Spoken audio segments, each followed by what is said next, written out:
Hey guys, welcome to the Reparenting Daily podcast, your free daily guide for inner child healing and repairing the relationship with yourself.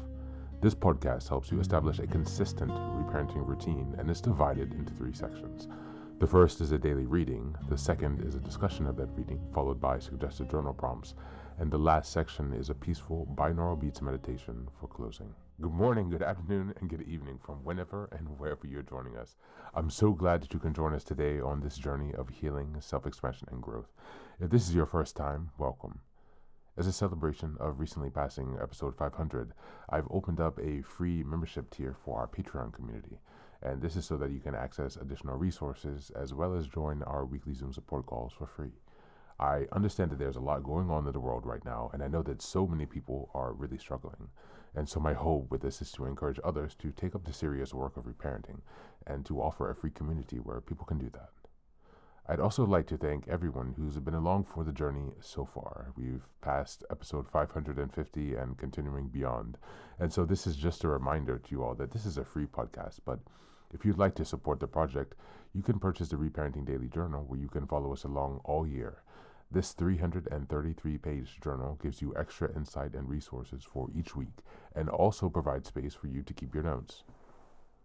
Another way to support the podcast is to purchase the Fairy Tales for Reparenting series, volumes 1 through 3.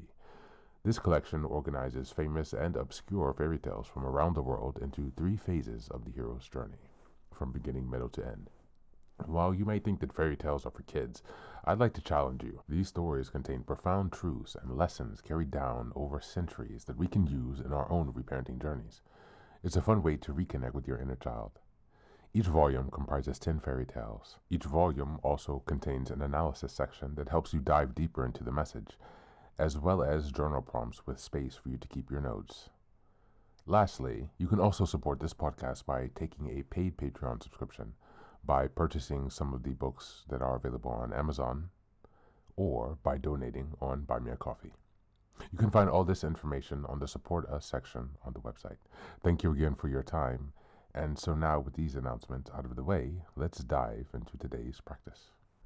Today's article is entitled Release and Rebuild, Practical Steps to Let Go of What No Longer Serves You by Lodestone Psychology. Just as a reminder, we're in December, and the theme for this month is reflection and setting intention. We are in week 3 now, which is December 15th until the 21st, and the theme for this week is releasing what no longer serves you. Just as a reminder, I will leave the link to this article in the show notes. I will read a portion of it. There are many additional exercises, so I will skip over those and just read the main text. Letting go, a path to emotional resilience and growth. As the year draws to a close, many of us feel a pull to pause and reflect. You might find yourself holding on to thoughts, habits, or routines that no longer serve you. Yet letting go can be difficult. Whether it's overcoming everyone else's needs, battling self-doubt, or clinging to familiar patterns, the weight of these struggles can leave you feeling stuck and overwhelmed. But releasing what holds you back isn't about loss. It's about creating space for clarity, growth, and emotional resilience. At Lodestone Psychology, we help our clients take meaningful steps to letting go and rebuild with intention. Why letting go is hard, but necessary. Letting go can feel like stepping into the unknown, and for many, the familiar, even when harmful, feels safer. Habits like overworking, people-pleasing, numbing emotions with distractions, thoughts like I'm not good enough or I can't change, patterns like avoiding boundaries or staying in routines that no longer align with your values. Holding on to these patterns might feel easier in the short term, but they often lead to stress, exhaustion, and a sense of being stuck. By letting go, you're not giving up. You're choosing to create space for growth, balance, and the life you want to build. 4 practical steps to letting go and moving forward.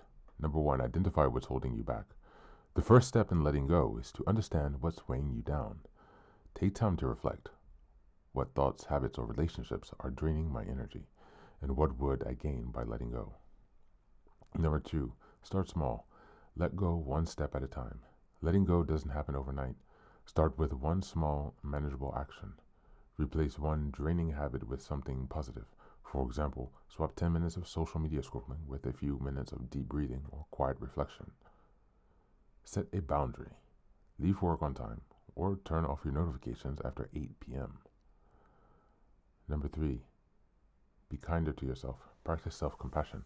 Letting go can be an emotional process, but self-judgment often makes it harder. Practicing self-compassion helps you navigate these moments with patience and care. Number 4, build emotional resilience through connection. Resilience is the ability to adapt and grow during life's challenges. It helps you face uncertainty with strength and confidence. Building resilience is easier when you're connected. Lean on trusted friends, family, or a therapist for support. Incorporate regular self-care into your routine.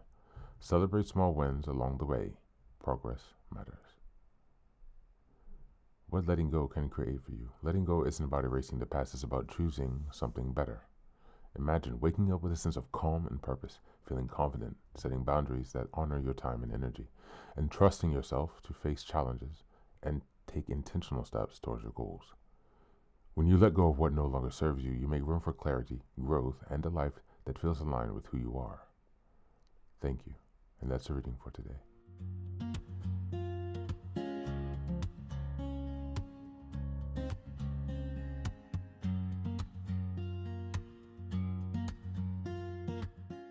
Today's reading reframes letting go as an act of strength rather than loss. It acknowledges an uncomfortable truth. Many of the thoughts, habits, and patterns we cling to that feel familiar and therefore safe, even when they quietly drain us. Overworking, people-pleasing, negative self-talk, and avoidance often begin as survival strategies, but over time, they become weights that keep us stuck, exhausted, and misaligned with who we're becoming. The reading emphasizes that release doesn't have to be dramatic or total. Real change happens in small, intentional steps. Identifying what's draining you, loosening your grip one habit at a time, and replacing self-judgment with self-compassion. Letting go isn't about fixing yourself, it's about creating space. Space for clarity, rest, boundaries, and choices that actually reflect your values rather than your fears. Finally, the piece highlights that resilience grows through kindness and connection. Releasing old patterns is easier when you're supported by trusted people, by restorative routines, and by acknowledging progress instead of perfection. When you stop carrying what no longer serves you, you don't lose yourself. You recover energy, trust, and alignment. Letting go becomes the foundation for building a life that feels lighter, calmer, and more intentional. As we go through the journal prompts for today, number 1, what thought, habit, or pattern in your life currently feels heavy or draining rather than supportive?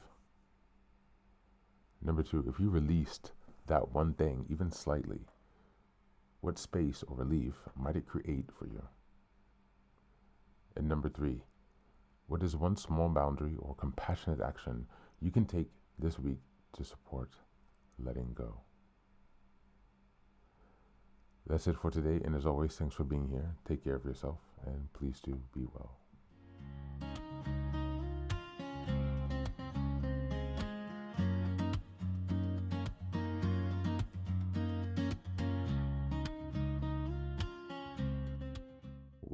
Welcome back.